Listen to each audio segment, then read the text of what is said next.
Welcome, everyone, to our weekly Torah learning of spreading more light into the world. We always like to start off with giving because how we give, that's how Hashem will give to us. Let's give generously, so Hashem will give us generously. I'm going to put some coins in the tzedakah box. Please join me from home. We are going to start off with Tehillim, Psalm 20, Kapitel Chaf. The Tzemach Tzedek said, if we only knew the power of Tehillim, we would say it day and night. We are now saying the Tehillim for the immediate return of all the hostages.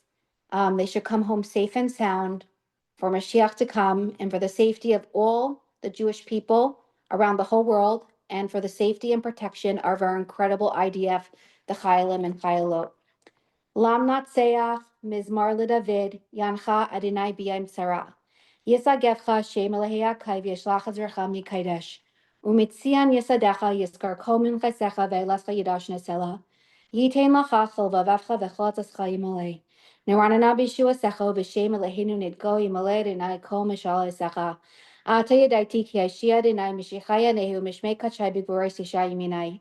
Ela varecha ve'ela v'susim v'anachnu b'shem Adonai Eloheinu naskir.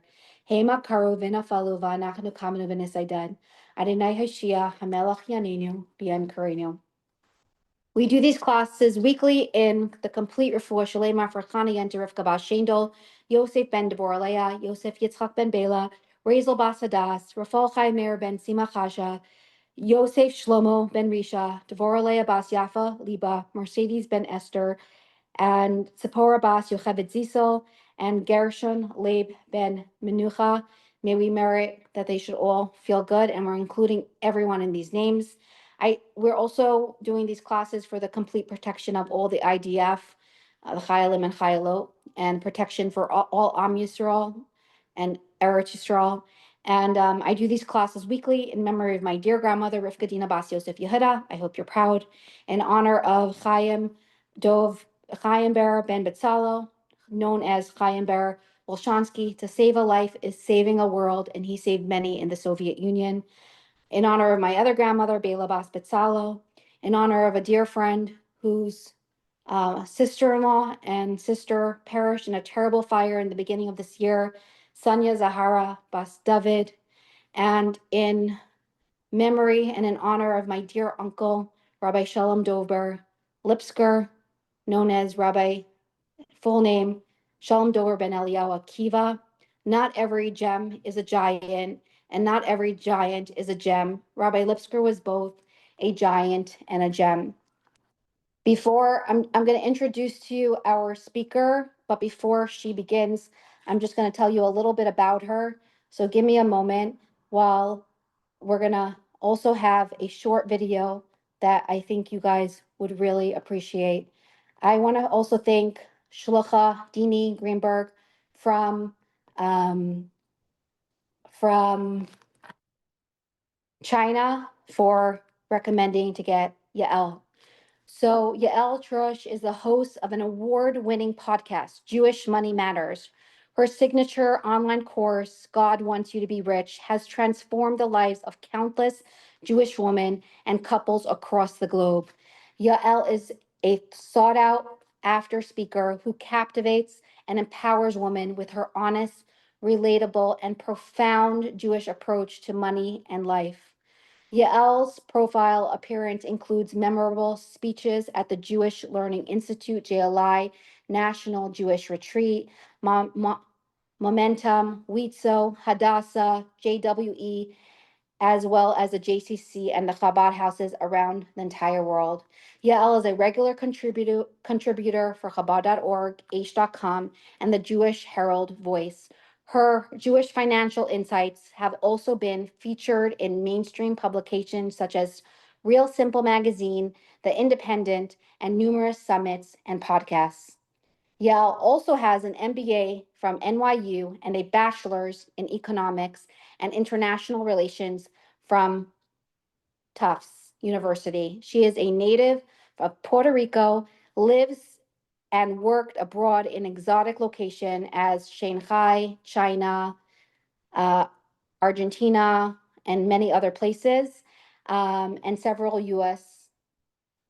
states, from Manhattan to from Manhattan to Miami. Yael currently resides in Houston, Texas, with her husband and her 4 children.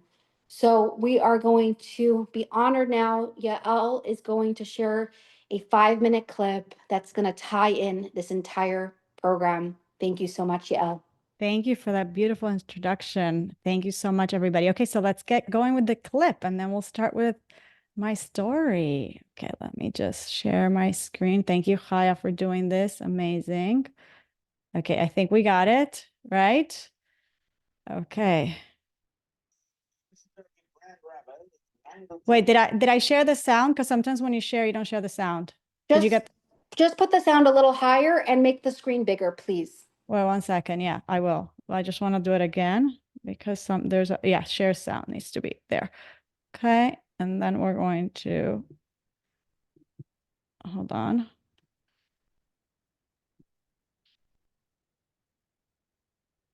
There we go.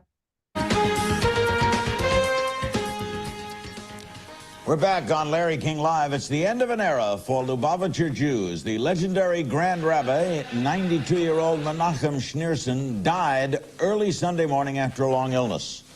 The coffin of the man some call the Messiah was passed among thousands of educational mourners and emotional mourners near the Lubavitch headquarters. The beloved and influential Rebbe is gone, but the debate over his status as a modern-day Messiah is still on, dividing a grieving community that is left with no clear successor. With us tonight from Miami is Rabbi Sholem Ber Lipsker, an emissary appointed by the Rebbe to develop outreach programs in Florida. In New York, Rabbi Simon Jacobson, who for 15 years transcribed the Rebbe's sermons and speeches. Also in New York, Alan Nadler of the Evo Institute for Jewish Research. He has studied the ultra-Orthodox Lubavitch sect for years. What now, Rabbi Lipsker in Miami? We'll start with you. Well, the objective of the Rebbe was for each of us to prepare the world for that period of time that we refer to as the Messianic period, to elevate the world to its proper sanctified state, to make sure that each of us is conscious and aware of a higher level of being, become closer to God, become more refined people, continue to fulfill the ways of God in this Torah. And the Rebbe, in his inimitable fashion, both through encouragement, direction, love, compassion, and every other way that a true Moses of our times conduct himself with his people, has engendered in us that desire. And though we are presently stunned and shaken and shocked, nonetheless, we know internally that that message that the Rebbe has implanted in our hearts and souls must continue. Rabbi Jacobson in New York, with no disrespect, he was very ill, he was very old. Why such shock? We know of grief, but why such shock? Because anyone that has really experienced the Rebbe personally was touched by a certain eternal message, an embodiment of eternal values. You saw the Rebbe's consistent passion, that he was all the way there. And though the mind tells you, the mortal mind and the rational mind, that there is transition and people do move on, the Rebbe symbolized something more than life. He symbolized a 3,000-year tradition that has survived all odds, a Holocaust, a Spanish expulsion, a destruction of the temple. And when you saw the Rebbe, you felt in his presence that eternity, and it was just more than human. Mm-hmm. So when you see anything, even an illness, and particularly a death, it just totally throws you that something so eternal could be so affected. Alan, is this a major story beyond Orthodox Jewry? It's a major story for the Jewish community. I don't know that it's a universal story, but here we are discussing it anyway. It's a major story because of the extent to which the Lubavitch community adored their Rebbe. They had many good reasons to adore him. He was an unsurpassed leader for that community. But it went slightly beyond the line to a cult of personality. And what we've just heard from the my two rabbinic colleagues indicates, shock at the death of a 92-year-old man, regardless of how great, and no one is contesting his greatness, indicates that he was almost deified. We heard the words eternal, the embodiment of eternity. The comparison of the Rebbe to Moses. All of this hyperbole, I think, is resulting in a deeper depression and shock than would have normally been necessary or appropriate in the case of a death of such an aging sage. Rabbi Lipsker, is there a successor, or if you believe him the Messiah, will he be back? Well, I just want to first react to the comment about the excessive mourning and shock. The fact is that there were leaders in history such as Moses and Maimonides who impacted an entire world in a most significant fashion. The Rebbe, by the reaction from world leaders, leaders who are prime ministers, presidents, and so forth, have recognized the particular strength and power that the Rebbe has and have reacted to him as the conscience of the world, not only the Jewish world, but the general world. Leaders. Wow. So I think what I want to say is we just had the 31st anniversary of the passing of the Rebbe, but how wrong were they? Chabad Lubavitch did not die 31 years ago. It's thriving. So today we are going to hear a remarkable story of Yael's connection to Chabad and how the Rebbe inspires her every single day. So let's start with your story. Thank you, Chaya. So, quite honestly, I used to think that there were two kinds of people: those who have a Rebbe story, and those of us who wish we had a Rebbe story. My son, Moshe David, my oldest son, for example, one Shabbos came crying to my husband. His camp friend had just been featured in the Tzivos Hashem magazine. I'm sure many in our group here are very familiar, where they put the kids' Rebbe stories, or the story of their mummy and their Tati, or their Bubby and the Zaidi. You know what I'm talking about, right? Tati, it's not fair. Why can't I have a Rebbe story? I want a Rebbe story. And my husband, at first, he didn't know what to say. I mean, what could he say, right? What do you say to a child who, from the depths of his heart, genuinely says, I want a personal story. I want to feel that the Rebbe has some personal intervention in my life, right? I want a Rebbe story, especially when in your heart of hearts, you desperately want one too. And then we realized the obvious. Moshe David, my son, your whole life is a Rebbe story. So I'm going to tell you tonight how. And this is going to be our family's Rebbe story. And there's going to be a lot of important people who played a big role in that story and pieces of the puzzle. So hopefully you'll stay attentive and you'll be able to follow along. But this is our family's Rebbe story. And it all started many years ago when, believe it or not, my husband, Matt, became a Chinese movie star. And I probably, if we had more time, I would share screen and I would show you pictures, but I just don't want to take from the story, and I want to leave time for questions also. So what happened was that Matt was getting a master's in Chinese studies at Harvard, and he was doing his research in Shanghai when he got suddenly this small part as an extra. I think he had learned a little bit of acting in high school, whatever it was. He had gotten this part as an extra in a Chinese kung fu movie. And it was kind of like, the token American guy who gets beat up by the Chinese hero kind of thing. And from there on, it snowballed into bigger and bigger roles, sitcoms, soap operas, to finally Matt getting a leading role in a Chinese movie. So when Rabbi Greenberg, the shliach to Shanghai, and you mentioned, Chaya, that Dini Greenberg told you, connected us, right, from Shanghai. So when Rabbi Greenberg arrived in Shanghai in 1998, my husband, Matt, was already an up-and-coming movie star. In fact, he would eventually become the most famous Western actor in all of China. China is a very big country. So the rabbi, on the other hand, couldn't speak Chinese. So what happened is Matt became his unofficial translator slash sidekick.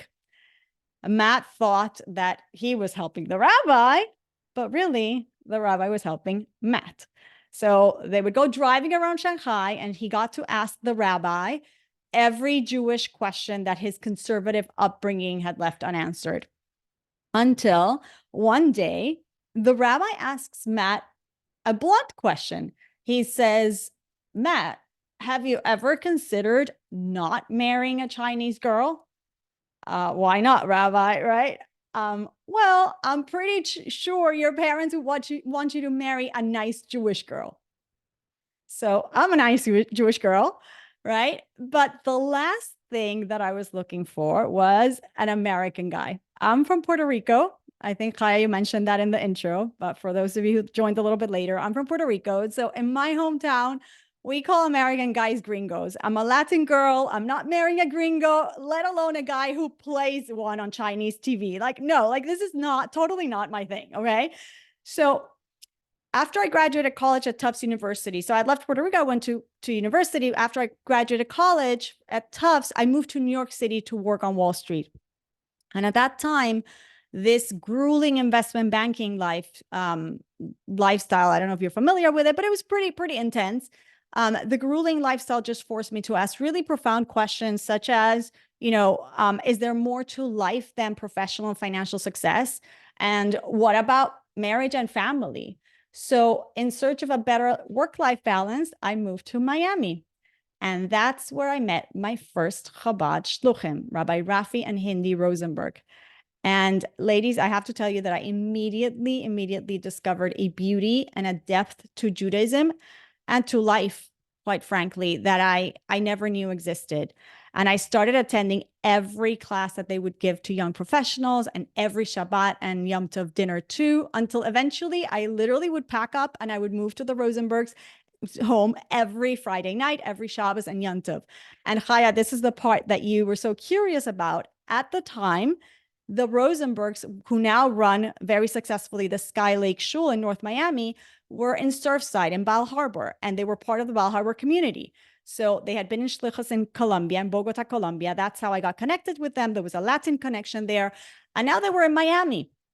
They hadn't yet gone to Sky Lake. They were at the Shul of Bal Harbor, which means that that's where my connection with Rabbi Lipsker stems from, because I had the privilege at a very young age in my adult life to be part of his shul every Shabbos and listening to his words of Torah, being influenced by those words during that period of time, which is a very pivotal period in my life. And so that's one piece. As I was becoming more observant in Miami, I also connected with Chabad of Puerto Rico, who helped me with kosher food, with Shabbos, whenever I would go visit my family. So Rabbi Mendy and Rachi Sarchi from Puerto Rico were there for me, like from day one, taking me into their home many times. So the Sarchis in Puerto Rico, the Rosenbergs in Miami, made me part of their families and literally taught me how to live an authentic Jewish life. I'm eternally grateful to them. Now, what happened was my priorities had started to shift. And I knew that first and foremost, I wanted to build a strong Jewish family like the ones I'd seen in their homes. Meanwhile, on the other side of the world, thanks to Rabbi Greenberg and his family, Matt, the Chinese movie star, slowly had started keeping kosher and Shabbos and putting on tefillin daily, even while acting in the movies, okay? Now, one summer, Rabbi Greenberg and his family disappeared to New York, and a visiting rabbi fills in. And this rabbi gives this lunch and learn, and he teaches this amazing mystical stuff, which obviously we all know was just Chassidus. I mean, not just, but was Chassidus, right? And he totally blew the famous, like he just left the famous actor like completely starstruck. Like, what is this stuff, right? So at the end of the class, he asked this genius sage, "How old are you?" And he says, "I'm 23 years old." So Matt leaves the class in complete shock. Here he was 27 years old, 27, 28 years old.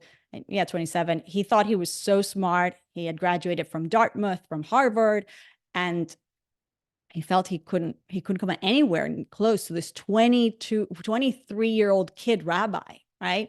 So he left the building and broke down in tears, asked himself, what have I been doing with my life? So that's that. Now, back in beautiful sunny Miami, while I was continuing to grow in my Jewish observance, I had also been applying to graduate school. And as I mentioned before, this is all under the influence of Rabbi Rosenberg and Hindi Rosenberg and Rabbi Lipsker and the beautiful community in Bal Harbour. Okay, so I started applying to graduate school. And what happened was that I got accepted at NYU's MBA program on a full scholarship. But now I was hesitant to go because I was committed to Yiddishkeit. So, how would I manage without my rabbi and rebbetzin? And could I sustain this new lifestyle and the pressures of business school? And what about getting married and building the home that I now envisioned for my life? But the Rosenbergs they were adamant that I should go to New York and get my MBA. They said, this is the Rebbe's vision. You have to finish what you start. You can do this. You can be in the world. Don't be scared. You can do this. So they connected me with, or I should say reconnected me, because the truth is I already knew him from my previous days in New York City. There was also a Latin connection to Mr. George Rohr, the Colombian businessman and philanthropist. Many of you are familiar with the name, I'm sure, who, aside from establishing many Chabad houses around the world, also ran a beginner service in the Upper East Side, right where I was going to live. I knew Mr. George were from the beginner services early on when I moved there after college, but now I was going back to Manhattan, and they said, the beginner service is not only on Rosh Hashanah Yom Kippur, it's also on Shabbos, and you're going to be there, you're going to be set. So anyway, I moved to New York. I moved back to New York, I should say. I got my MBA. I continued to grow in my Yiddishkeit, but I still hadn't found a husband. Now, by the next summer, the summer after this mysterious appearance of this genius sage in Shanghai and Matt's subsequent breakdown, he finally figured out where Rabbi Greenberg disappeared to every summer. And this time, he joined the rabbi on a trip to New York to visit the Rebbe's Ohel for Gimel Tammuz. What did he pray for? You guys would probably guess very easily, to find a nice Jewish girl. And here's another really interesting Rabbi Lipsker connection, because for whatever reason, Rabbi Greenberg put Matt in the line with Rabbi Lipsker's Bal Harbour group. Not that Matt knew anything about the Lipskers, not that Matt at that point had any connection to Miami, but for whatever reason, he got put into that group. He actually went into the Ohel, not with Rabbi Greenberg, but with Rabbi Lipsker and his group. And he stayed for bringing with that group of men after, when they came out, who actually were all giving this new single kid, this single guy who had randomly joined the group, were giving him brachos to find a wife and all sorts of beautiful things. Okay. So now this trip, Matt was supposed to fly back to China on September 12th of 2001. And of course, you probably all know that didn't happen for obvious reasons. So he got stuck spending the month, and I purposely use air quotes there. No, we're never stuck, right? But he got stuck spending the month of Tishrei in Crown Heights. And that Sukkot, he got invited to Rabbi Moshe Kotlarski's sukkah. And he was introduced to him as Matt, the Chinese movie star. And you can imagine that that's all Rabbi Kotlarski needed to hear. Here's the man who's responsible for sending all the shluchim all around the world. He takes one look at the boy and he says, Matt, when are you going to stop being the heartthrob of the Far East and go do something with your life?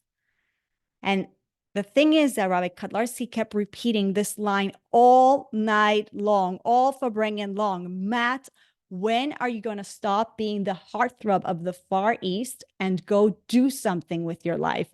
And Matt's thinking he couldn't mean me, right? Like, he's just saying my name, but it's like he really means everybody else at the table. It's some mashal or something going on here. No, he eventually realized, no, it just meant Matt. He just meant Matt.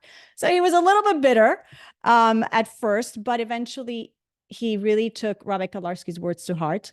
And he realized that it was indeed time to go do something more meaningful with his life. So he gave up Chinese stardom, goodbye heartthrob. And instead, he took a job with an Israeli company in Shanghai, which gave him the opportunity to travel often to Israel. So he would go 2 weeks in China, work 2 weeks in China, go to Israel for 2 weeks, be there, and he would go learn at Mayanot Yeshiva in Israel. So he would do this 2-week and 2-week thing in and out for about 2 years. He realized this is not working. He wasn't making so much money. He wasn't learning so much Torah, and really, he was definitely not going to get married in this way. So he decided, you know what?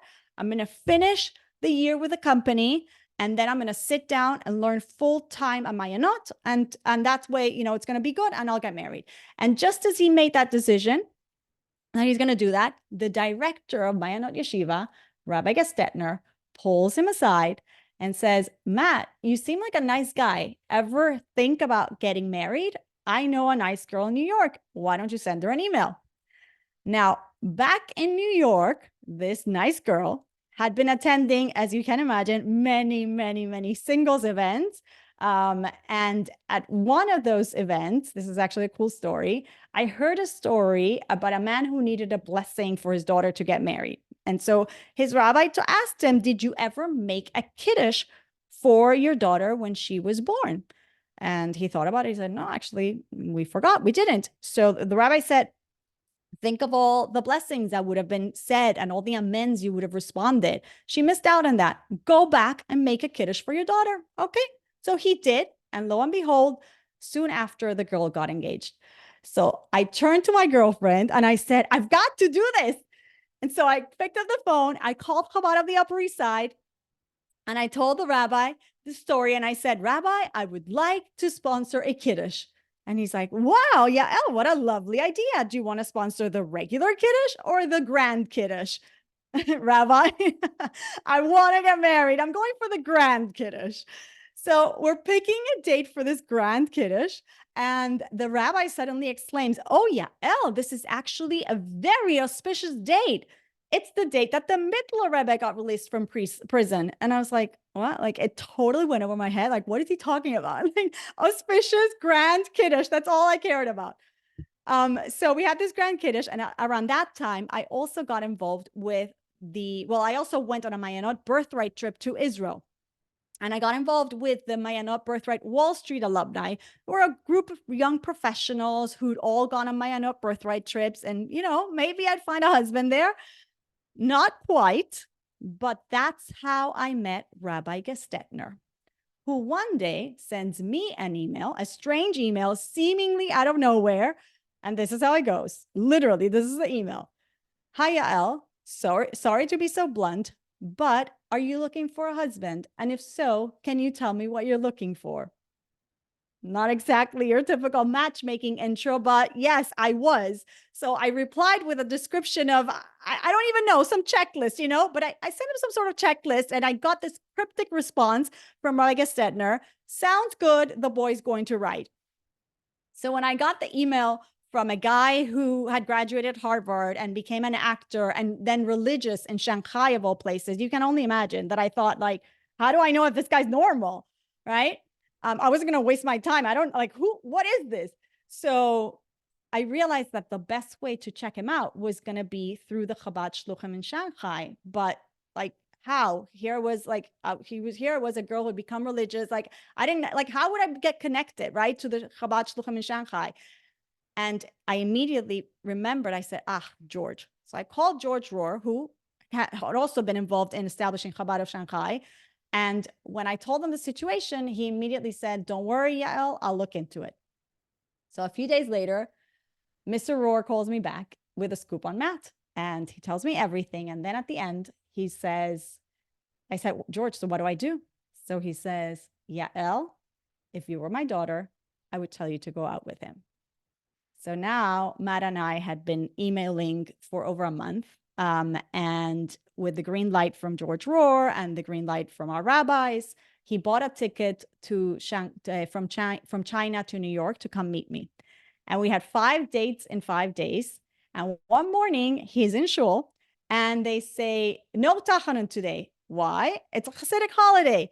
It's the 10th of Kislev, the day the Mittler Rebbe got released from prison. So Matt heard this and he's like, wow, perfect. Today must be an auspicious day for me to propose to Yael.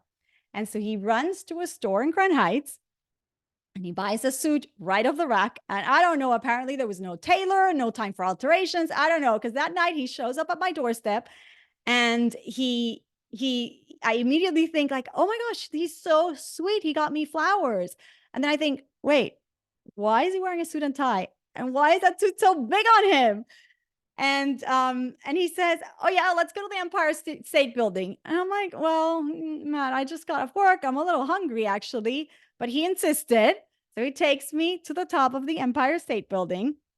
And what do you know? It had to be that there's a Hollywood moment, literally out of a movie scene. The handsome guy gets down on one knee and he proposes and the girl says yes and everybody's clapping. And I'm laughing at the whole thing, thinking like, okay, I just want to finish with the New York City tourist attraction so we can actually go eat, right? And he's thinking, Matt, you're a genius. This is the perfect place to propose. And suddenly he does. And I say, no. Well, I don't mean no, I mean not now.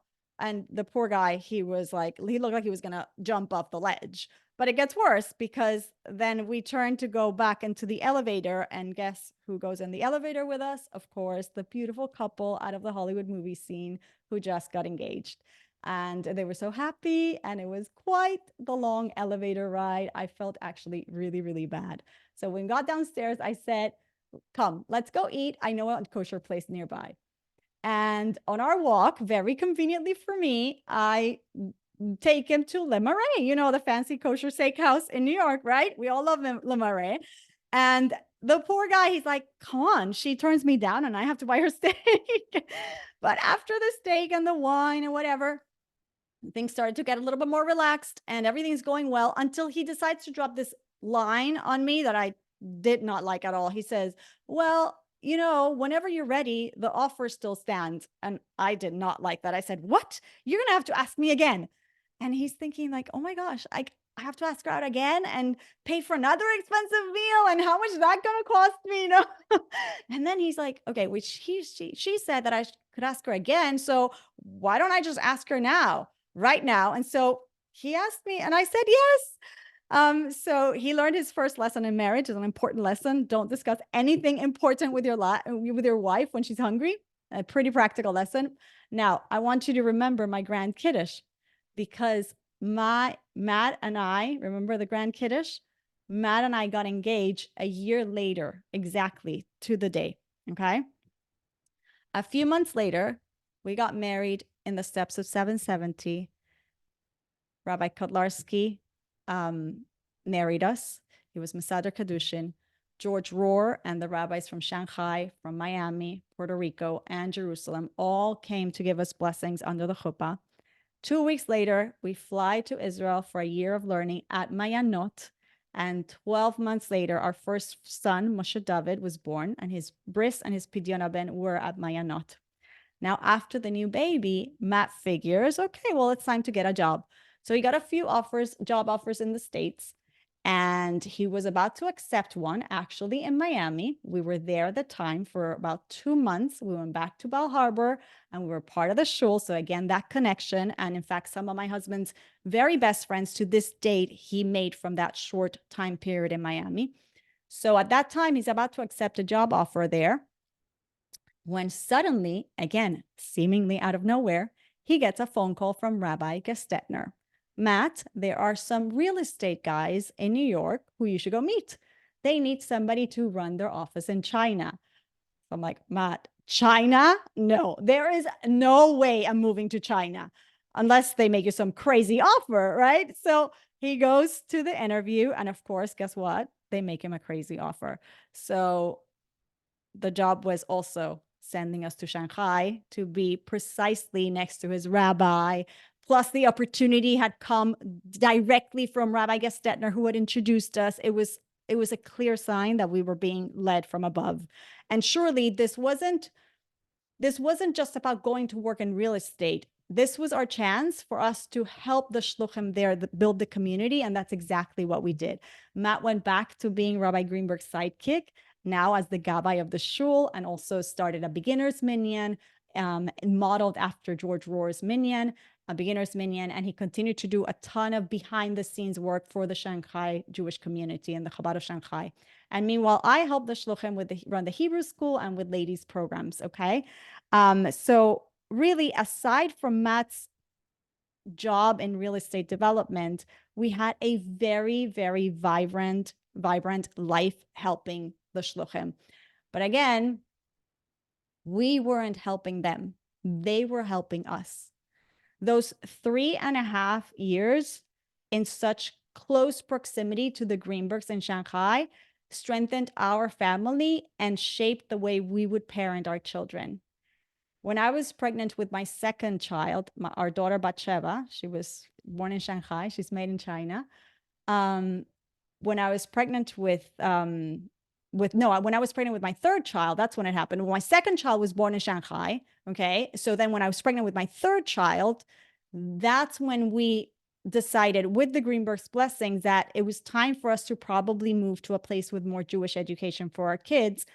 And Matt's parents, Bobby and Zaidi, were here in Houston, where I live today, where fortunately the shluchim, Rabbi and Mrs. Azarov, had built an amazing community with a wonderful school. And so we moved here back to his hometown.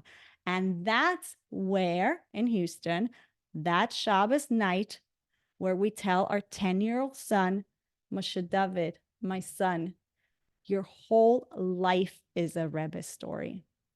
If not for the Rebbe, through the shluchim and lay leaders who inspired and empowered us, our entire family wouldn't be here.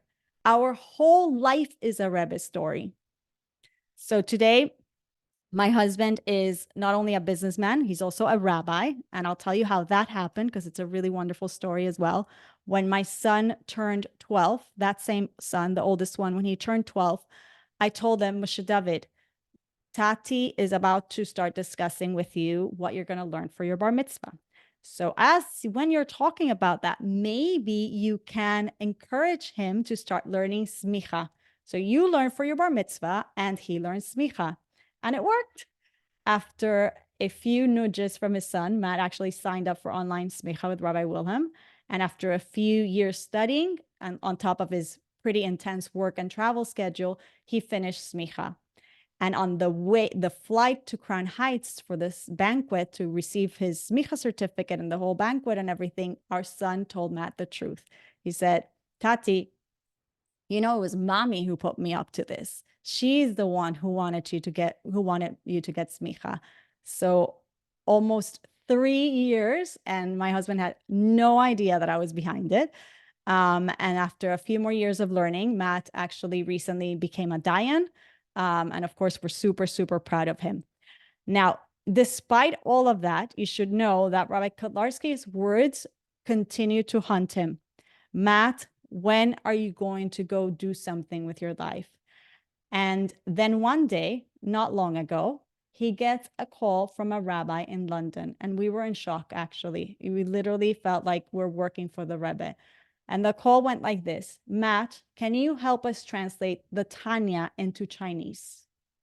Like, of course, of course. What? Of course.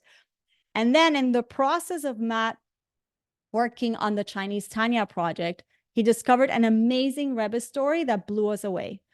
In the 1980s, and again, this is not a very well-known story, okay? In the 1980s, and there are more layers to the story, but I'm going to say it succinctly. The Rebbe requested that 2 Jewish books be translated into Chinese. Those books were The Divine Commandments and My Prayer, both by Dr. Rabbi Nissim Mendel. The first book, The Divine Commandments, was translated and it was brought to the Rebbe in 1989. You can see a video of being handed to the Rebbe. But the second book, My Prayer, was never completed. So the Rebbe asked for a book to be translated into Chinese, and it had not yet been completed. Nearly 40 years later, we decided immediately we have to finish My Prayer for the Rebbe immediately. And thank God, I should have, I don't have it on my desk. I should have brought you a copy so you guys could see it. It's really beautiful. I'll text my husband to bring one into the office. But thank God, Matt just finished.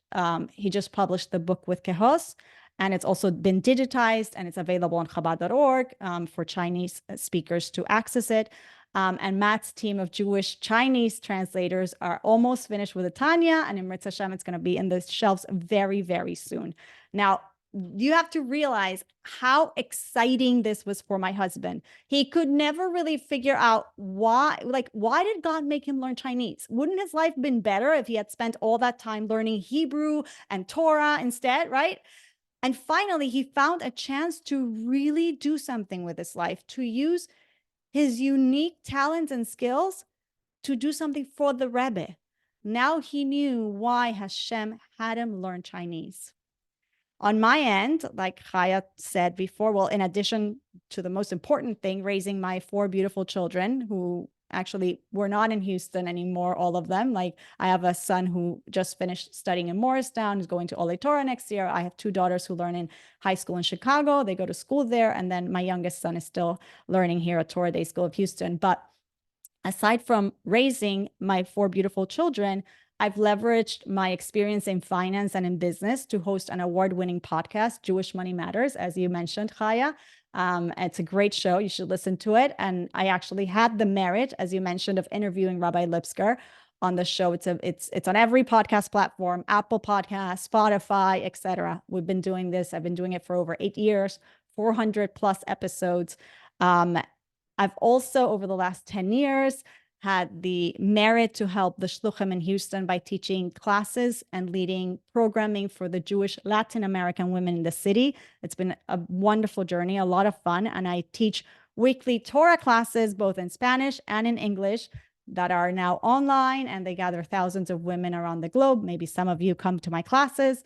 Over the past 5 years, we've done the Shar Bitachon in English 5 times. We've done a round, 2 times in Spanish, plus the Beis HaLevi on Bitachon and other Sephorim on Bitachon, both again in Spanish and in English. So those classes are very popular, and I've had the opportunity to speak on many, many stages around the globe.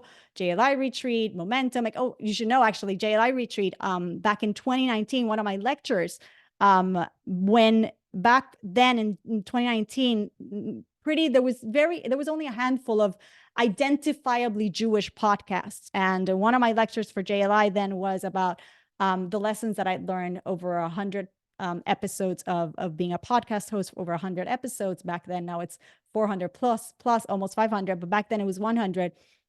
And I introduced my lecture by speaking about the Rebbe's take on the use of technology, radio, video, and so on and so forth, and using it to spread Torah and goodness in the world. So it was very, very powerful. I also write for Chabad.org and other publications, and very exciting, I'm about to publish my first book, a Jewish personal finance book on the power of tzedakah.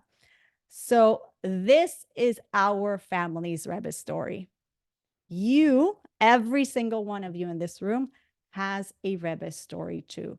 You have a Rebbe story too, whether it's etched in the annals of Chabad, whether it's been featured on the Tzivos Hashem magazine, on the Derher, on the Gem video, or not. You have a Rebbe story. Just being here in this room, in this virtual room with us, means that you have been handpicked by the Rebbe to be a light to your community and to the world. And so I'll conclude by asking you, just like Rabbi Kolarski asked my husband Matt on that fateful Sukkot night, when are you going to do something with your life? And I'm talking to each and every one of you in this room, us in this room individually. I'm also talking to myself, right? We're never complacent. The Rebbe was there was never enough, right?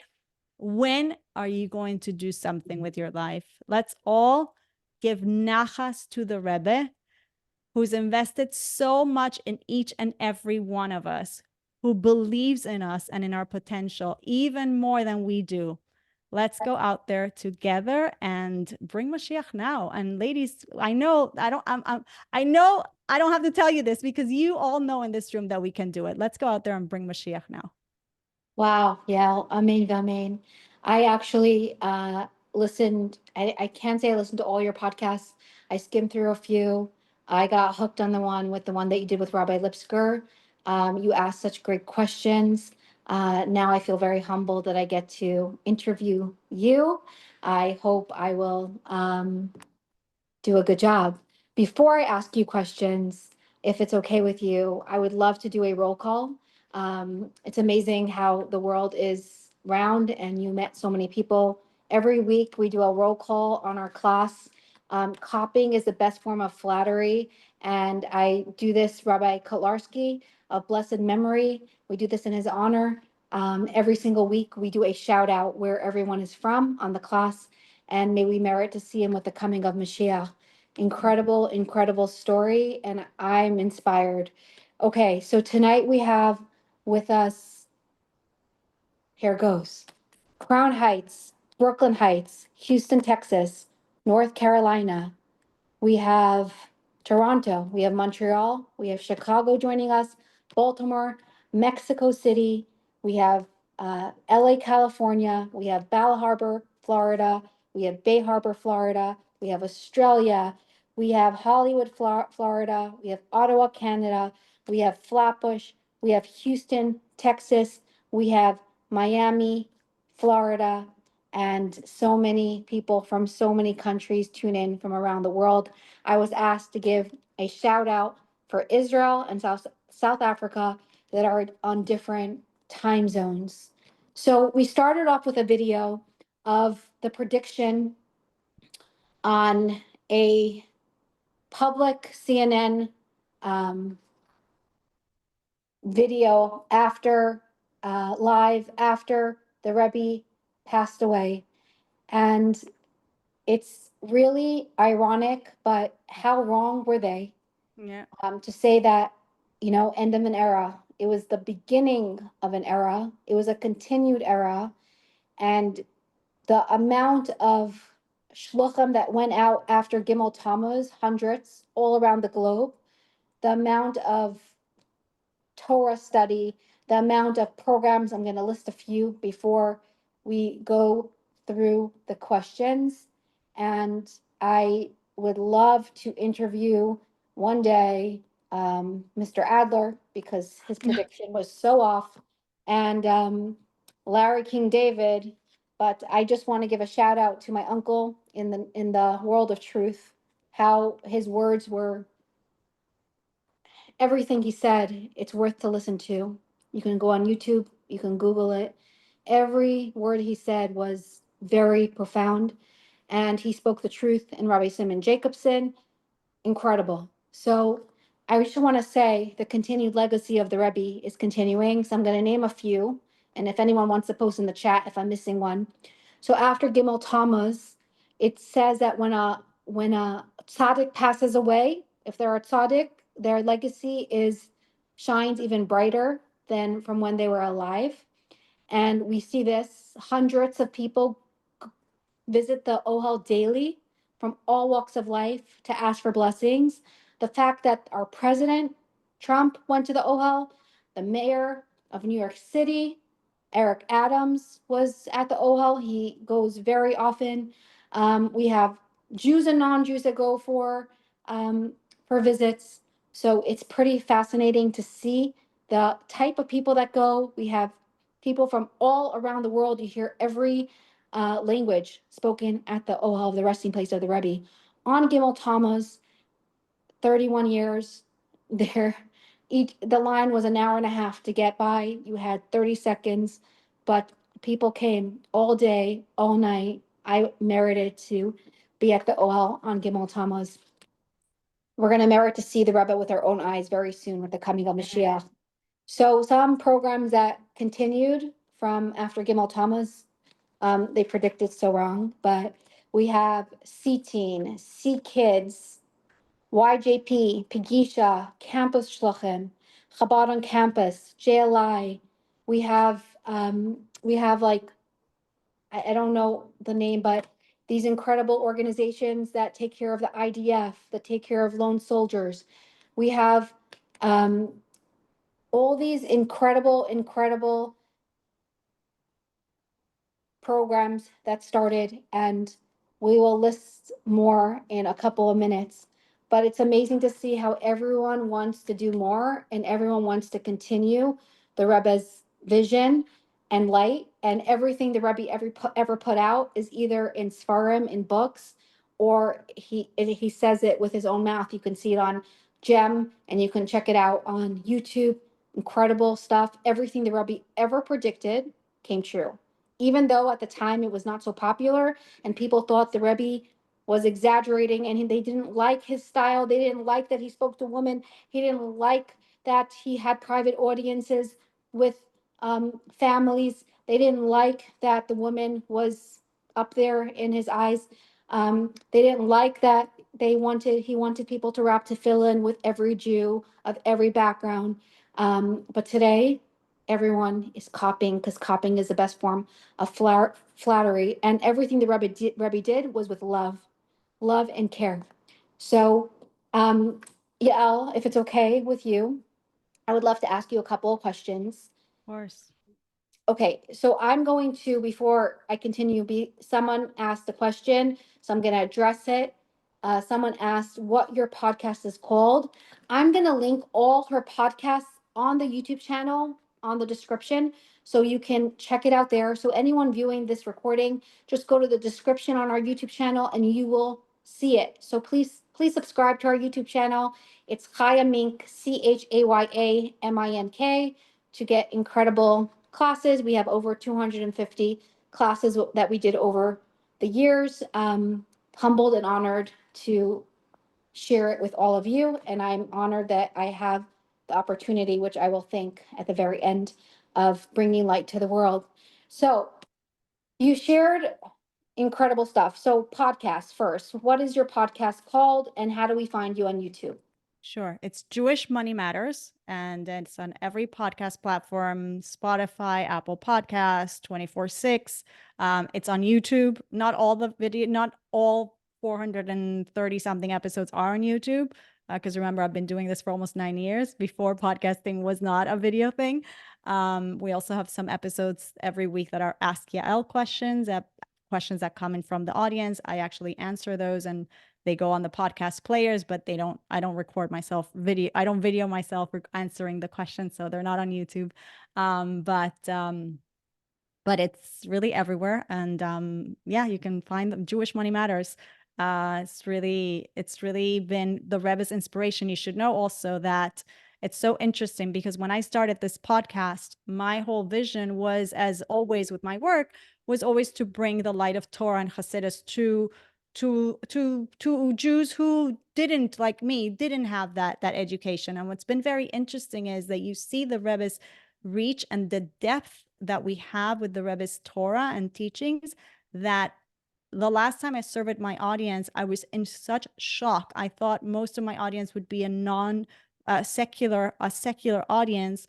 I found that I had an overwhelming amount of people, non-Hasidic people, that listen to my show, and the amount of responses that I get about the impact of looking at the world, as you say, Chaya, through a lens of love, through a lens of positivity, through a lens of there's nothing wrong with materiality. This is not something that we reject. There's nothing wrong with money. There's so much that Hasidus comes to explain about our relationship with money that a part of the Torah world maybe it doesn't grasp, because without Hasidus, we fail to understand the depth of really how to relate with the physical world. It's been such a humbling experience to know that what I'm doing, which again, like I told you before, the Rebbe is my partner, it has a bigger impact than I even imagined, and that the Jewish world collectively, not just non-observant Jews, but Jews with a Torah education and background are being nurtured by the words, the approach of the Rebbe and Hasidus through this show. So it's been very rewarding. Wow. Okay, I just want to, before I go to the next question, I missed it. 3 shout outs where people are from: Ottawa, Canada, Far Rockaway, and Staten Island. Welcome. Honored that you tuned in. Okay, so let's go back to the beginning when you found religion and found Judaism and found Chabad. So you mentioned that you grew up in Puerto Rico, and I want to know, how did your family and friends react to you becoming an observant, religious, Hasidic Jew? So it's funny you asked me this question because we were just recently in Panama and I was talking to a friend of mine, to our mutual friend, Margie Scherer, and we were saying like in Panama, and this is a shout out to the Panama community, of all Latin American communities, being Torah observant is actually really cool. And the rest of the countries, you're like the not so cool. So you asked, how do my friends and my family react? So two things. Number one, I was already, in terms of my family, they get a lot of credit for being incredibly understanding, and I'll explain now. Number one, I was already out of the house. I was an adult, working, paying my bills. I didn't live at home with my parents.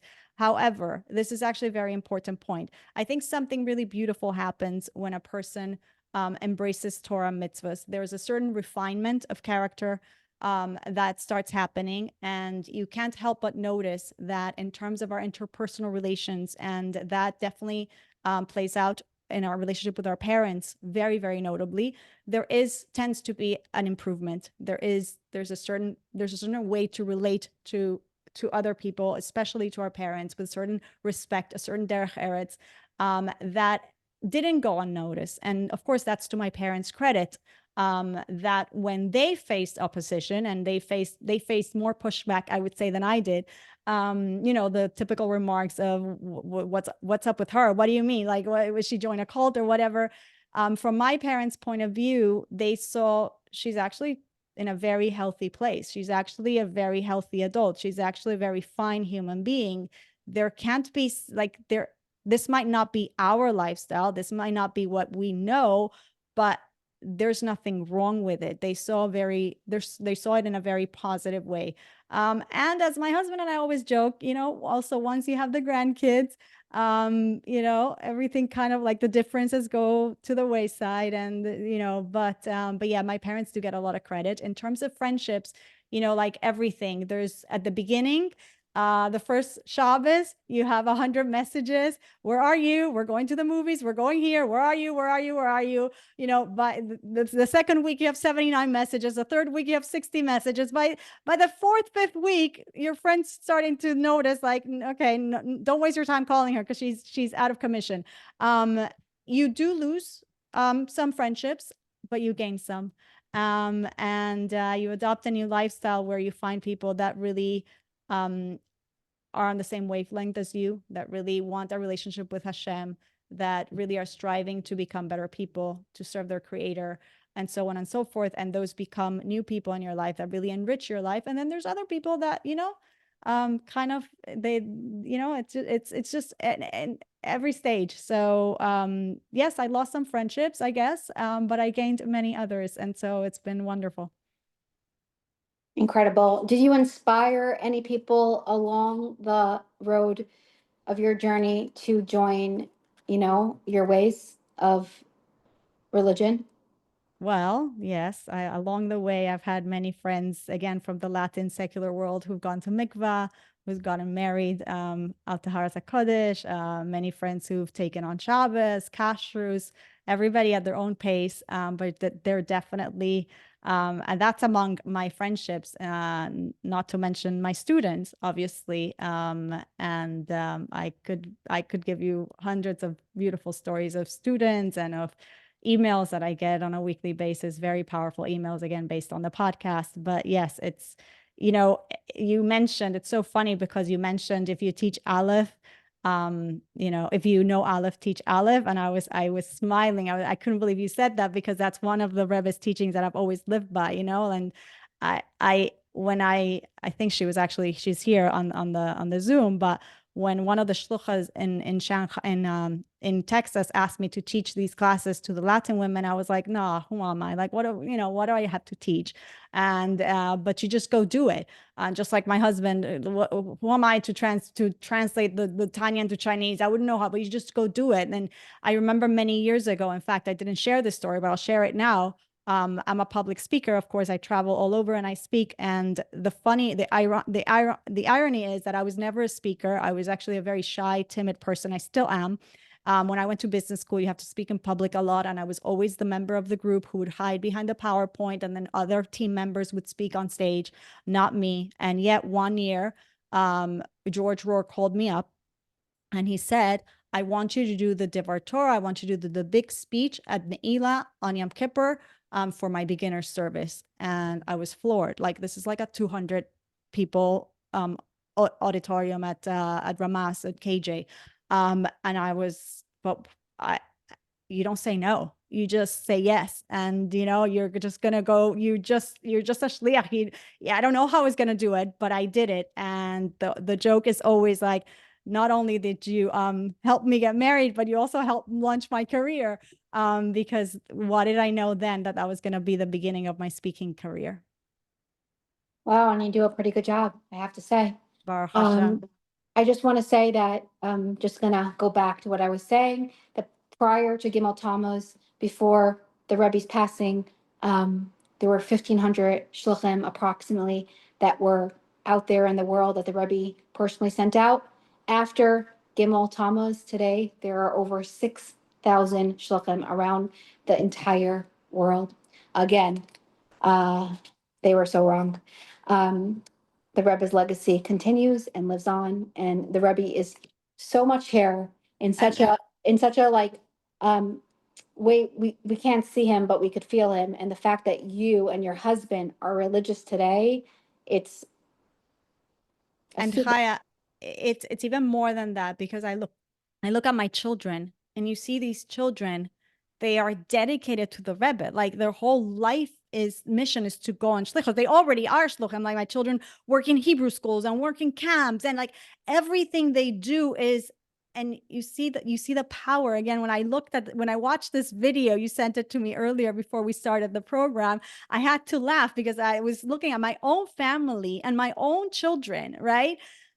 Their dedication, their vision for a life, you know, and also obviously what my husband and I have done with our lives. But the fact that you have these young kids who live and breathe the Rebbe's mission. it's amazing because usually it, like, according to science, it makes sense what they felt like. They just felt like it's an end of an era, but there's something very powerful, and a tzaddik never dies. So and his spirit lives on for forever. And when someone great passes away, they can do more than they did in their physical body. So it's amazing. Could you tell us a little bit like about your husband becoming a dayan? If you could explain what a dayan is for those that don't know, and are you proud? Oh my gosh, am I proud? Yes, I'm so super proud. It's amazing. So yeah, for those of you heard, I think most of you heard the story. So he finished smicha. It took about 3 years of learning on top of his pretty intense travel schedule and work schedule, like I said before.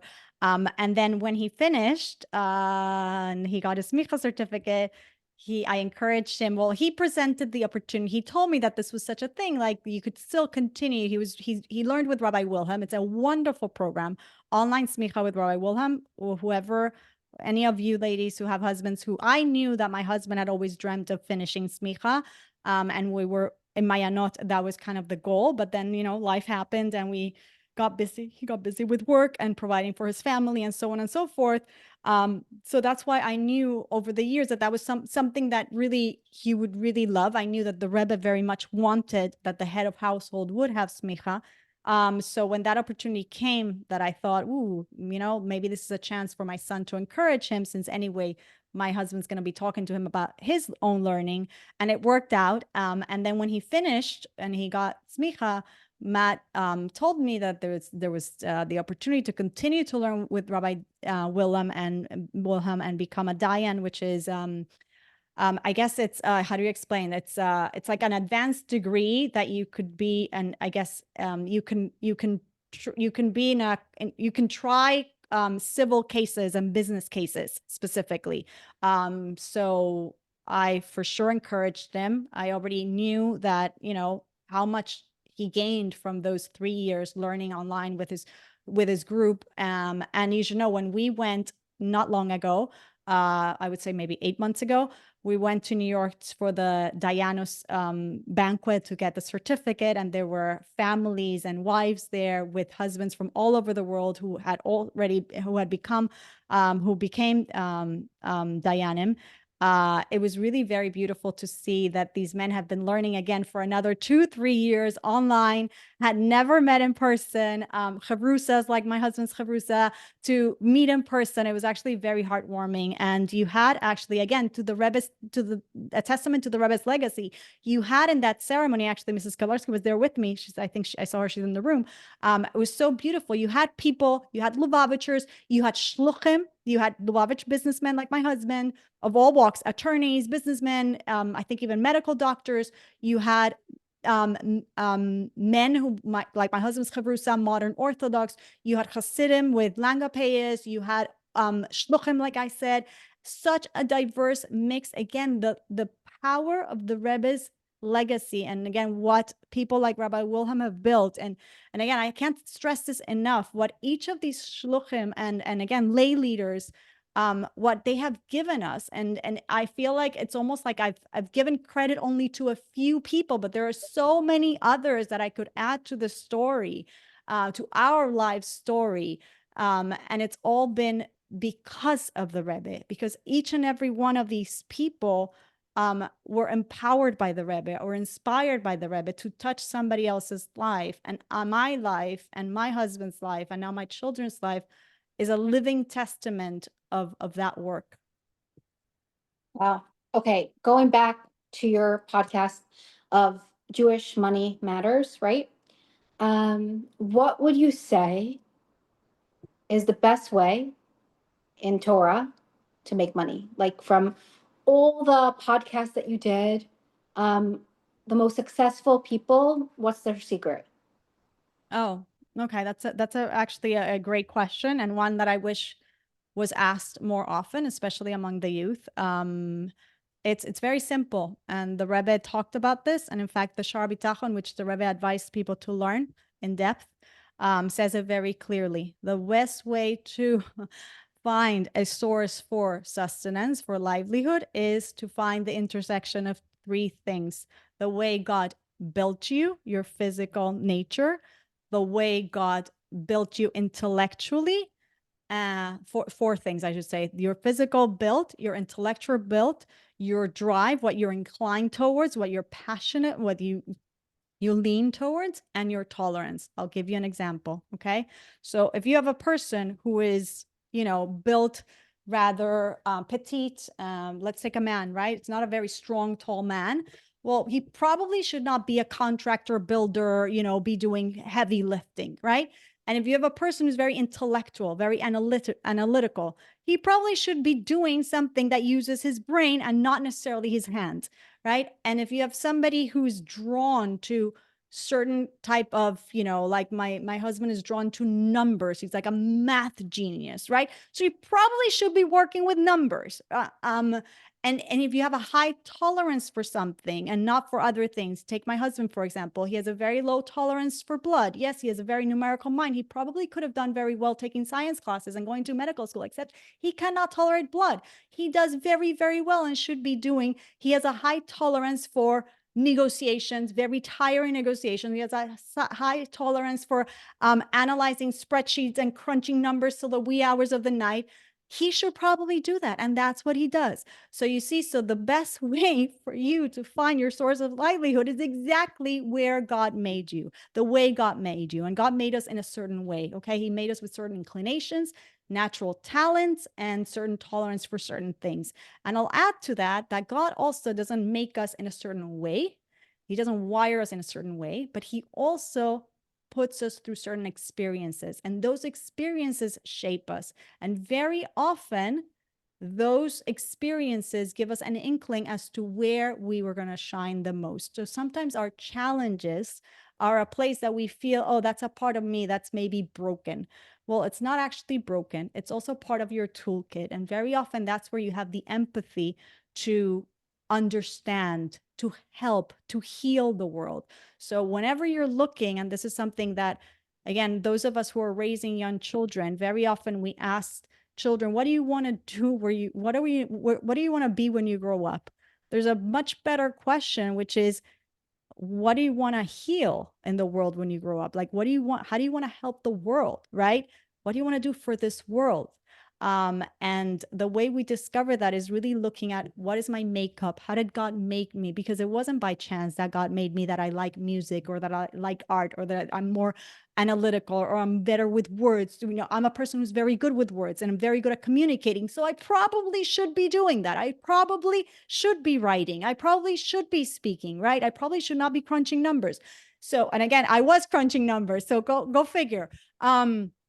So I grew up in a generation, Chaya, where none of this was talked about. Thankfully, the world, again, we're coming to the times of Mashiach. So much of Yiddishkeit is now, permeating in some ways, it's infiltrating the secular world and the popular culture. But back in the day, you just went to get the job that is going to make the most money. What did you do if you went to a prestigious college? So you went to work on Wall Street, unless you were going to be, you were going to go to med school. But other than that, you went to, pretty much, or you were an architecture, an architect, but other than that, you really want to work on Wall Street. So nobody asked these questions. Well, are you good at it? Are you talented? Like, is this what you want? Is this the way God made you?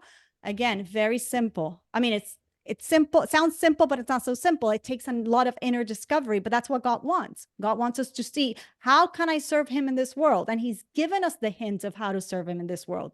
We all have it. We just have to look inward and say, how did God make me? How did he wire me? And what are the challenges and experiences that he's given me with which I can help his world?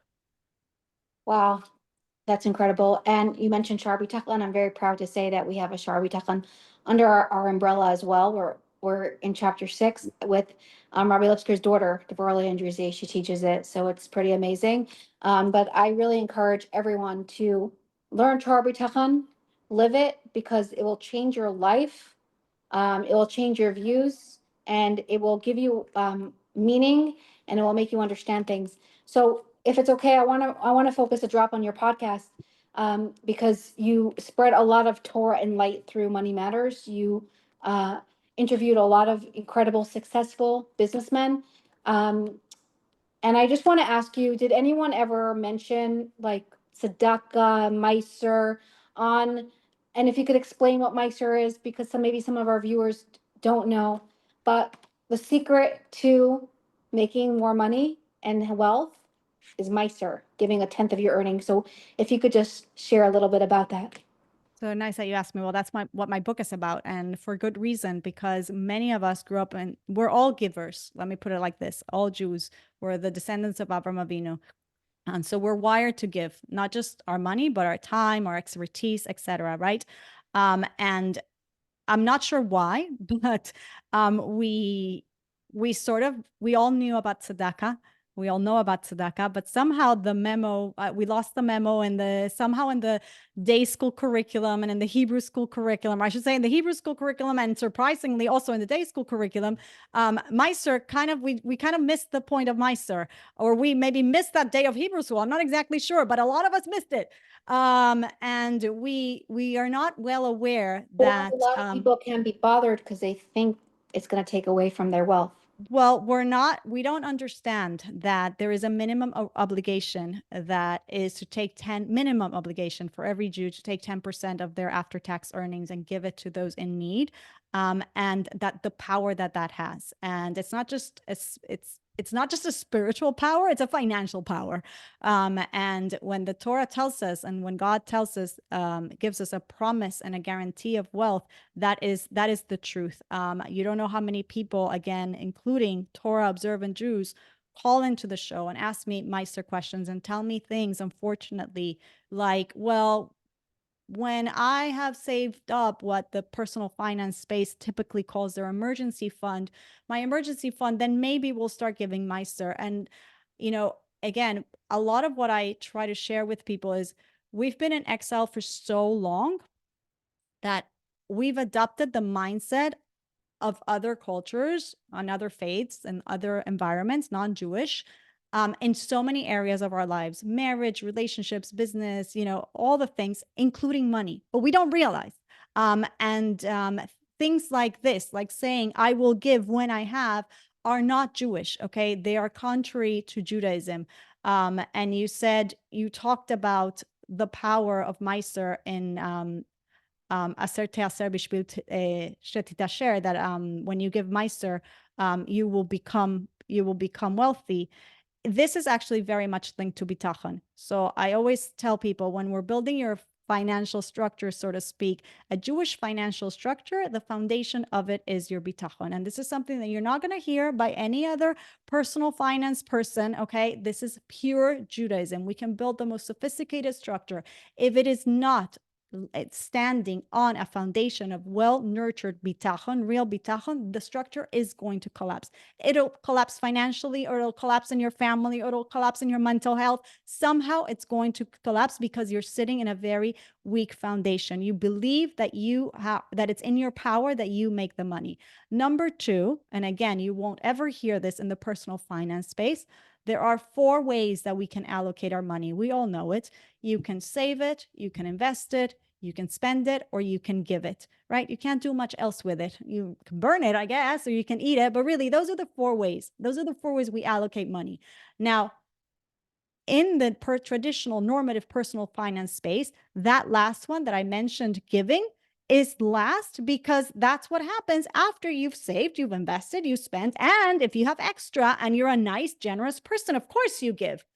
Judaism takes that financial paradigm and flips it on its head. We Jews give first. We have a mitzvah from the Torah to give Meiser, 10% of our after-tax earnings, to tzedakah, to charity. Again, that's a minimum incumbent in every Jewish person. And of course, the halachas are complex, and you have to listen to the show and learn and have your own Rav to ask questions. It's very important. But just having that understanding that we think and approach money completely differently. And unless we've been intentional about learning what that is, how we're different, and how does Judaism really inform our relationship with money, we're likely approaching it in a way that the world approaches it, because we've been influenced. So we have to be careful, we have to be intentional, and we have to look for the right resources and know even the approach to wealth, the approach to materiality, right? The Rebbe, like the Rebbe's words, the Rebbe's approach of, we're the footsteps of Mashiach. We're like the world, we see it. We have so much abundance. Abundance and materiality is not something to shun. It's not something to say I'm not interested in. It's something to use for the service of the Creator. So of course we're not squeamish. The Torah was never squeamish about money. It was never, had misgivings about it. 100%. Like, we left Mitzrayim with a ton of wealth, with a promise of wealth. We went into exile. We left with that wealth. What did we use all that wealth for? To build a home for God in the world, a Mishkan, right? And later on a Beis HaMikdash. And what are we doing till today? We're building a home for God in this world. And one of the most powerful ways in which we do it is, of course, using our money. So again, all of this is foundational Judaism. And unfortunately, we've missed it, and it's time to bring it back. Incredible. I hope you're all going to tune in to Yael's podcast. I'm going to post it on the YouTube channel description, or I'll send it to you. You could just reach out to me. I want to just end off with a story. I feel like we're going to need a part 2, so we'll talk about that after, with all your stories that you inspired all your incredible friends to do so many more mitzvos. Again, sometimes it's not by telling people what to do, it's by showing people what to do. And I'm inspired by you. And thank you for sharing about Meiser. I'm just going to share one more point. The only time you're allowed to be envious of someone is from their Torah and mitzvos. So I would just have one more question also. Sorry for going off tangent. How do you feel that Hasidus changed your life, like the study of Hasidus? Because you came from a secular world where you didn't have Torah and mitzvos. Maybe you did without realizing, because I'm sure you did a lot of stuff that you didn't realize because you have a Jewish soul. But Hasidus wise, how did that change your life and your husband's life and your family life and your surroundings? Wow, I feel like it's exactly what I shared. I mean, it's everything. It's everything that we do is because it's thanks to Hasidus. Every single thing, the way we've raised our children, what we do professionally, how we serve the world, what we teach, what we write, what we share with others. I don't know where I would be without it. It's the air I breathe, literally. So it's hard for me to answer that question. Okay, so how about this? You mentioned your husband like wrote 2 books, which is amazing. And right? 2 books? No, so He it's wrote not the that he Tanya. wrote 2 He books. translated, He translated my prayer right? into Chinese, which is what the Rebbe had requested. Divine Commandments had been done by somebody else. Dr. David Voxbaum did it and handed it to the Rebbe in 1989. My husband finally finished my prayer, and now he's finishing the Tanya, the Shar Yichud Be'emunah, I should be specific. Wow. Okay, for the viewers, because Hasidus is something that, how many years are you, I would say, part of the Hasidic Lubavitch community? So it's funny because Is that when, okay for me to ask? yeah, so when I was dating, in my early 20s, when I was dating, when I was, that whole part of the story, looking for the husband, I had a vision of who I was going to marry, that it was still a very secularized vision. I was going to, whatever, I'm not going to describe it, but Hashem in his infinite kindness had me meet my husband through very powerful email letters that we were writing back and forth, where he would teach me everything that he was learning on my note, and I could see the depth of this individual. By the time I met him, it was like meeting my best friend, like reuniting with somebody that I just wanted to be with. Like I was just so comfortable with him. And that was a chesed from the Creator, because God knew that if he had set me up on a blind date with my husband, in my own meshugas and secular, still remnants of secular mindset, I would probably said, nice guy, but I'll think of a friend for him. Why am I telling you this? Because during that time when Mr. Rohr was doing the investigation on my husband, the shluchim in China turned around and asked him about me. And one of the things they said is she committed to Lubavitch? And George said, without me knowing, he tells me this afterwards, George said, if she'd be given the opportunity, she would go on shlichus. And when he called me, he told me the story, and he said, I gave the right answer, didn't I? And I said, oh my gosh, yes, you did. Like, again, how did you know? Meaning to say, I don't know that I knew, but it was obvious. And I used to date people that fit that typical profile that I thought was the profile. And every time I was like, no, I'm going this direction. And I'm so into this type of thinking. And these people are completely different. And it just wasn't the match. But again, because I was still influenced by so much of the externalities of things, I was swayed, but the real me. So that's a long way to answer your question. How long have you been a Lubavitcher? Well, I think longer than I probably realized. So yes, since my early 20s, even though a part of me would have told you, no, I'm not marrying anybody with a beard, and I'm not, but the people who really could see the depth knew better than even I did. Wow. Okay, for someone tuning in, because we have all types of Jews, and we have all types of people that tune into this class, which it's for everyone.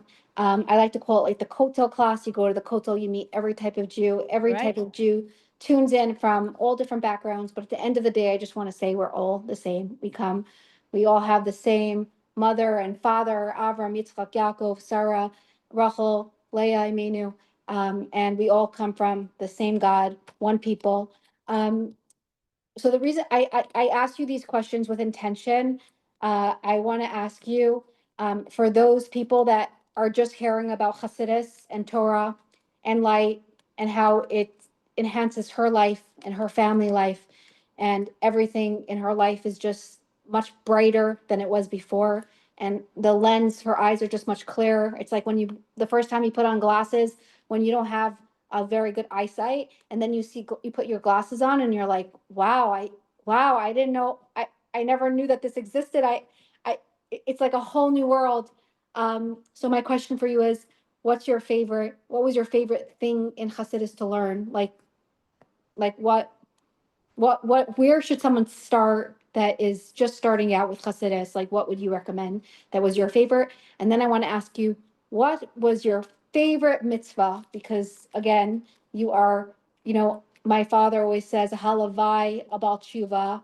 That means like bal tshuvas are on such a high level. So you elevated yourself, and You live a really special, meaningful, truthful life, and you chose this for yourself. Not everyone has a choice, but we all could be Balchivas and we could all change. So what's your favorite mitzvah as well? Okay, so the first part was something for people to learn. So I'll tell you two things. I'll revert back to something that's very important. Again, I mentioned it before. Wherever you are, whatever you know, share with somebody else. If you know Aleph, teach Aleph. Now, for you to strengthen yourself and continue your journey, one of my favorite things was always Tanya.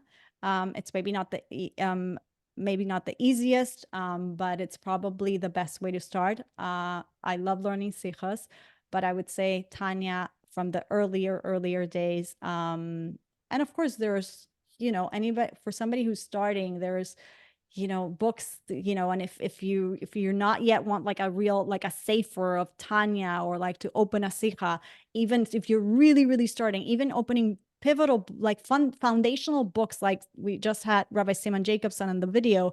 I remember that was one of the first books that I read towards a meaningful life. Again, that opened my eyes, and it was Rabbi Rosenberg who told me to read it. You take books like, Positivity Bias by Rabbi Kalmanson, books like that they just start refining your lens. But definitely inside a sefer, learning Tanya, or even picking up a sikha. And today, now we can learn sikhas in English or in Spanish or whatever your French, whatever your language is. Same thing with Tanya. You can find, very good teachers online. So yeah. And then the favorite mitzvah. Okay. So But before you say the favorite mitzvah, can I just add to the Tanya? Like you said, if you know an Aleph, teach an Aleph. I learned Tanya with Rabbi Gordon online. He's no longer in this yes, world, me but he too. is the most amazing Tanya teacher. And if you would like a female teacher, I'm going to share the best secret with all of you, and you could reach out to me. Rabbi Lipsker's wife, Rabbi Tzimchani Lipsker, Hashem should give her strength, and she teaches today. Every single Tuesday, a class, over 100 women come from all over Miami and all over Florida to come and tune into the class from every background. And they just want to hear her because whatever she shares is gold. And she's an incredible Tanya teacher. Hashem gave her a really big gift. So I'm sharing that with you.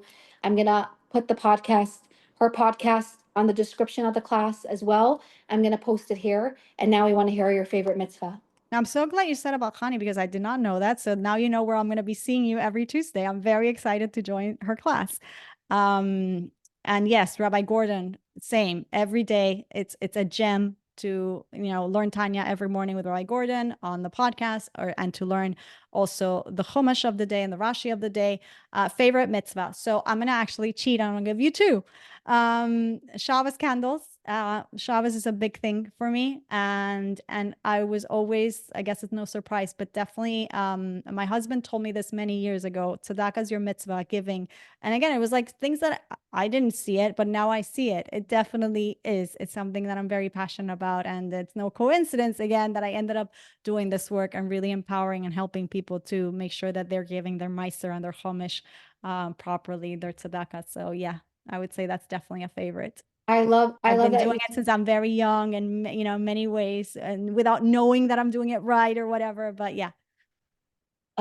There's an incredible story that came out that I will share privately with you. And if anyone wants to hear, where somebody went, well, I'll share it real fast, but somebody was telling an audience, a very secular audience, he didn't even think there were any Jews in the audience, about light and candles. And I'm actually going to read it to you if that's okay, because we don't know who we're going to inspire. And then we're going to talk about Meiser for a minute. The highest form of Meister, if you could just tell us, because since this is your field, what is Meister's 10%, but what is the way to make even more money? The better way to do it is chomish. If we have the ability, that would be 20%. The minimum is meiser. And of course, it's better to try to give chomish. I just want to say that when I married my husband, I told him something that I said, this is going to be in Kasuba. I will never do this. Like a little joke. And he turned to me and he said, well, not literally in the Kasuba. He said, well, this is my conditions to give 20% of your earnings to tzedakah. And it wasn't even it was a no-brainer. And I said yes, and we give 20%. And now I'm not trying to tell you to toot my horn. I'm telling you because, like you said, if you know an olive, teach an olive, you'll just see benefits. And my Yes. husband sees it, and I see it, and we're going to continue to see it. But it's incredible to be a giver and on the giving end. So I really encourage everyone. We come into this world just to do a favor for another. And sometimes the favors, we need money to live, and people need money to live. So it's the best way. And I'm sure you talk about that on your podcast. So you can share it with me if you have any of that of Chumash, and I will share it with the viewers. And I'll be asking you for stories for my book, Chaya. Now I'm on to you because I gotta finish this book. I'm in the middle of it. I'm almost done. So I'm I'll excited be if you calling read it. you for stories. Please. I have a lot of stories, FYI, like a lot. So let me just tell you this incredible personal stories. Dear Rabbi Jacobson, we heard him in the beginning on the interview with Rabbi Adler. Well, not Rabbi No, right. Mr. Adler and Larry Rabbi King. Larry King. Larry King Jr. and also with Rabbi Lipsker. So he got this email. And for those of you that don't know, Rabbi Simon Jacobson is the founder of the Meaningful Life Center, and he puts out the most incredible classes, interesting things. You can find him on YouTube. Check it out. I'm a huge fan. Again, an olive, teach an olive. Dear Rabbi Jacobson, I'm a musician that lives upstate New York. I usually play secular music, secular rock music. Last Thursday, I was doing a performance in a bar in, I don't know how to pronounce it. As Israel started attacking and destroying Iran's nuclear weapons, even though nobody in the bar looked Jewish, during the performance, I announced what was happening and asked that everyone should pray for peace in their own way and make a commitment to do an act of kindness to help the world and make it a better place.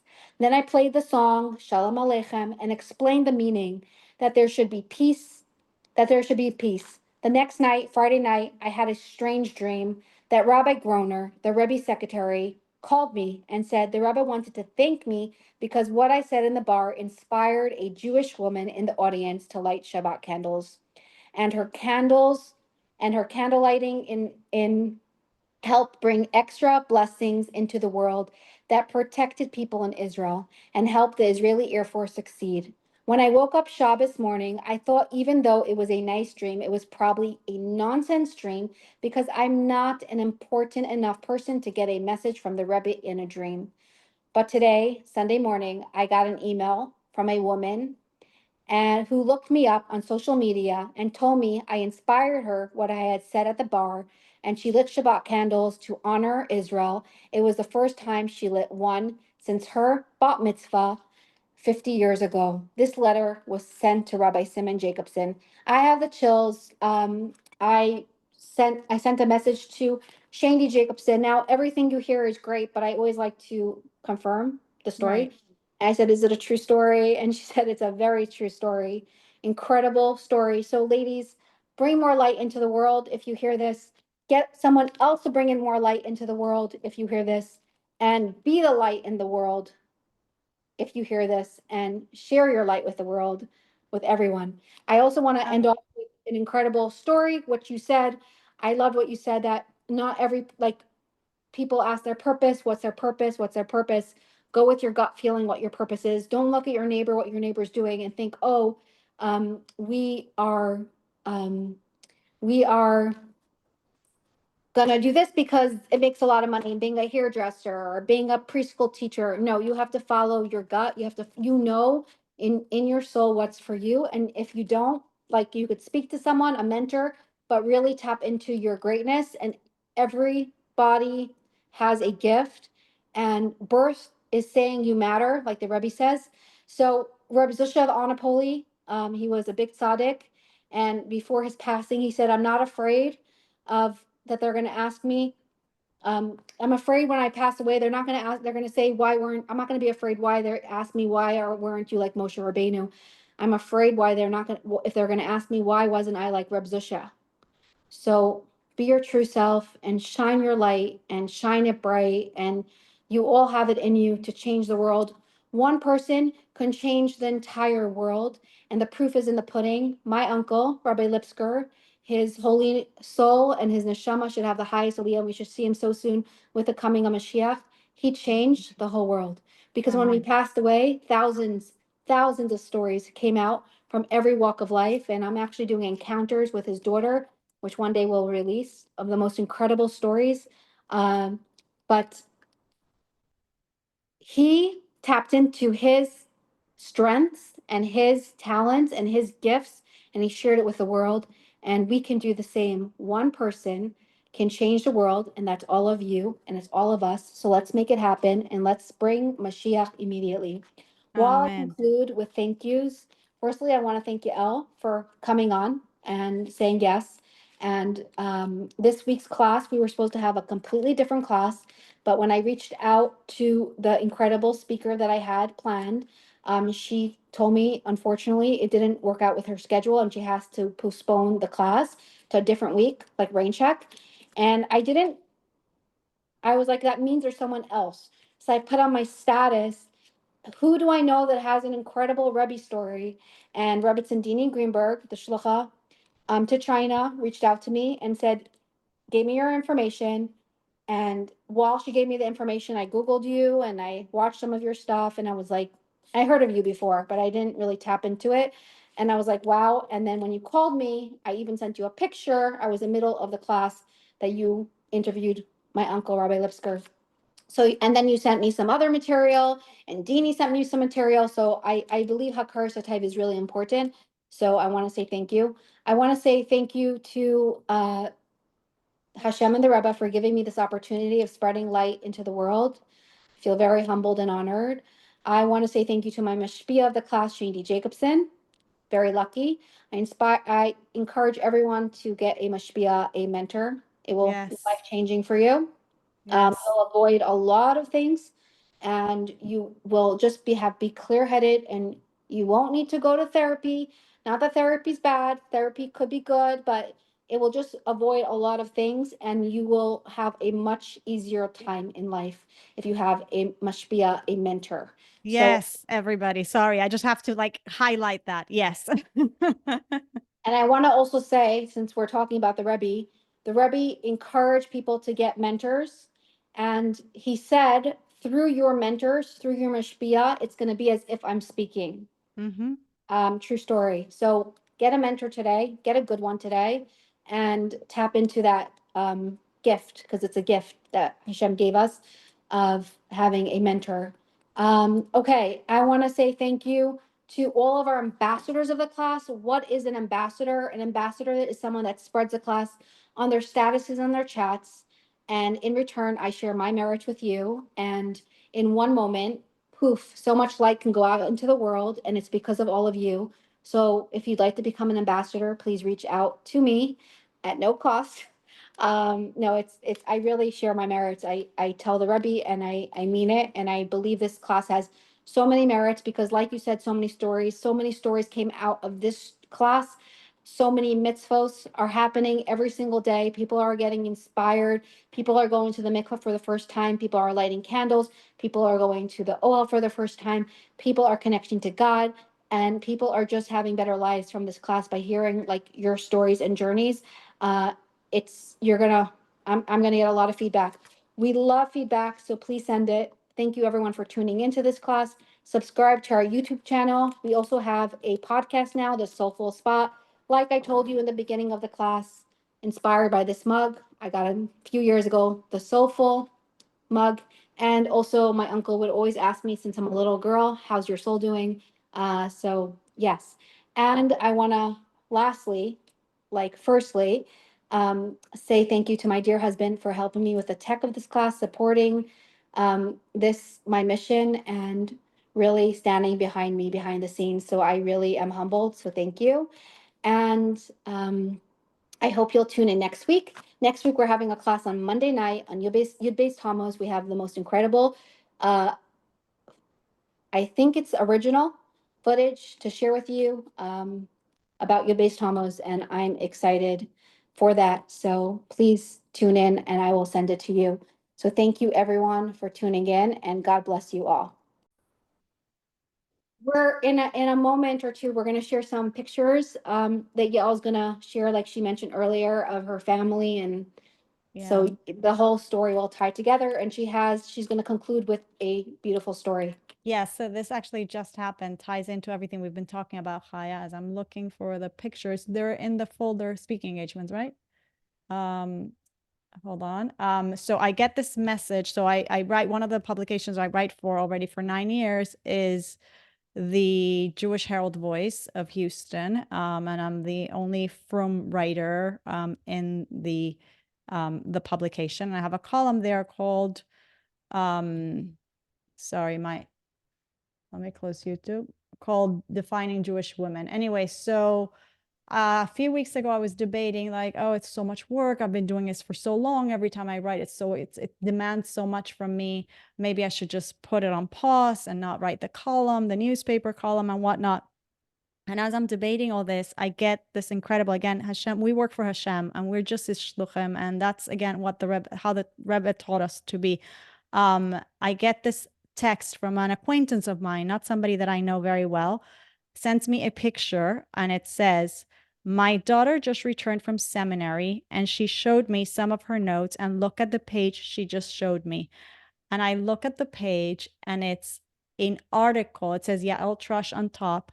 And it's an article that I had written years ago for the newspaper. They had taken my content, which again, it's all Hasidus. It's all the Rebbe's, really taking the Rebbe's words and kind of packaging it in contemporary terms and examples and whatever on the Jewish home and Jewish marriage. And I asked her, what seminary is this? And, she mentions a seminary, not Lubavitch Seminary. And here's a modern Orthodox group of girls learning these beautiful words. I never knew that my work was being put there. So again, you think you're working for yourself, you're not. So that was my Hashem letting me know, and the Rebbe letting me know that that I have to continue. Wow. While you're pulling it up, I just want to tell you something I forgot to tell you, which you'll really appreciate. I'm always looking for my purpose, my true purpose. And I was talking to my uncle, Rabbi Lipsker, who is very wise and was very wise. And I asked him something about and he said the best sales to be in, because I was talking to him about something I wanted to start. And he goes, the best sales to be in is to sell Torah. Exactly. So Exactly. I took him very seriously, and I have business cards now for my Torah class. I gave out over, I think, 1,000 business cards around the world, people that I meet and connect with. I have to have a connection with them because it's all about connection. And I tell them about my class, and they're excited about it. Their eyes light up. I mean, my eyes light up when I talk about it. And I have to say that I'm a pretty good sales girl in Torah and spreading light. And thank you everyone for helping me spread this class, because we inspire people by stories and journeys. And maybe one day I'll write a book of all the stories that came out of this class. But Yael, I'm excited to tap into your money matters because you bring it out in the most amazing way. So now we're going to share your incredible pictures. Yeah, well, I'm having some trouble. I wanted my husband to help me find them here on my drive because he keeps freezing, but I think he's not in the house. Oh. Okay, he's gonna forward me the PowerPoint while I keep looking. Fantastic. It keeps.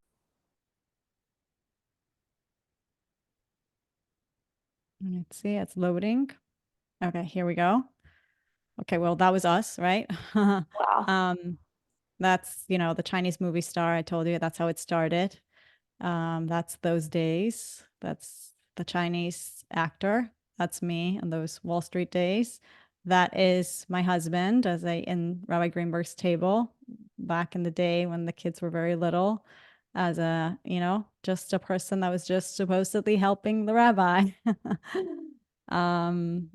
That is, oh my gosh, that is the sage. That is the genius sage. Oh, that's a whole different story. Oh my gosh. Yes, there's more to this story, but yes, that is a 23-year-old rabbi who went to substitute as Rabbi Brackman from University of Chicago, who now we're very close friends. And my daughter goes to their house all the time, runs camps with their daughter. That's us in the chuppah in 770, leaving the chuppah. That's obviously Rabbi Kadarsky, Masader Kedushin to our wedding. Mr. Rohr, one of the brachas under the chuppah, Rabbi Greenberg, one of the brachas under the chuppah, Rabbi Rosenberg, Rabbi Zarchi, Rosenberg from Puerto Rico, Rosenberg from Miami, Zarchi from Puerto Rico, Rabbi Gestetner from Jerusalem, all the brachas under the chuppah. That's us in Olei Torah. That's where our wedding celebration was. That's us in Shanghai. That is us now as part of the community in Shanghai, already married.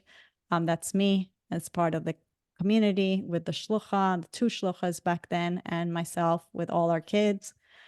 That is my family today. This picture was just taken this Pesach in Panama. That's me and my 4 children, my husband and my 4 children.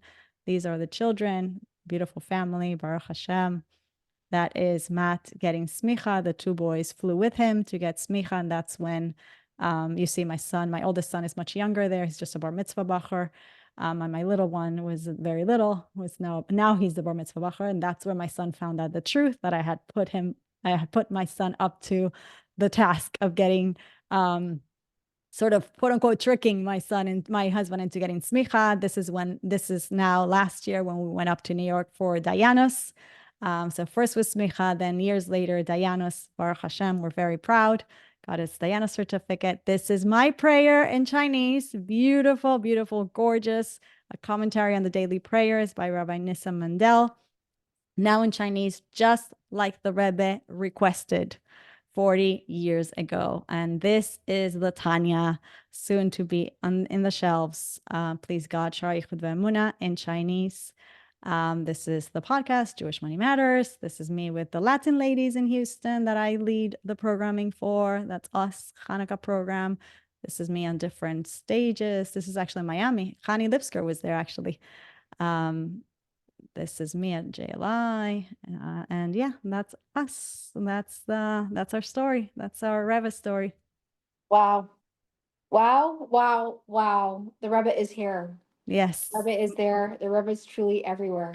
Baruch Tap into Hashem. it, and you keep the Rebbe in your life and you'll be all right. That's my line. Yes. I also do speaking, and I've been asked to speak at a few different speaking engagements for graduates and a couple, which is very exciting. It's a new thing that I do now, which I also never thought I would ever do. But I just want to say that if you keep the Rebbe in your life, you'll be all right. And it's amazing. And the Rebbe is literally, when you want to go for a job like Money Matters, right? And you probably used this before. You go for an interview, you need like a connector. You need to have someone that's gonna vouch for you, right? So same thing with our Rebbe, like the Rebbe's vouching for us upstairs. He is our connector to God. That's it. So when you go to the OL, just know that it's not what you know, it's who you know. So if you don't know it yet, tap into the incredible gifts that we have, our Rebbe, that can connect us to Hashem and help us get the things that we need and vouch for us upstairs. So thank you, Thank Yael. you. Thank you so much, everybody. So Thank you, much. Chaya. I just want to also say I'm going to link. You sent me a beautiful. You spoke at the JLI. I'm going to link that on the chat as well. We'll regroup after. You'll send me everything, and we'll make it happen. Thank you, everyone, for Thank tuning you in. so And much. Yael, it's an honor to have you. Thank you for inspiring the world. And I did tell you tonight, you are the shlucha of the world. So thank you. You Thank you. really topped it. Excellent. Thank you. Thank you, Chaya, for the opportunity. Goodbye, everybody. Bye.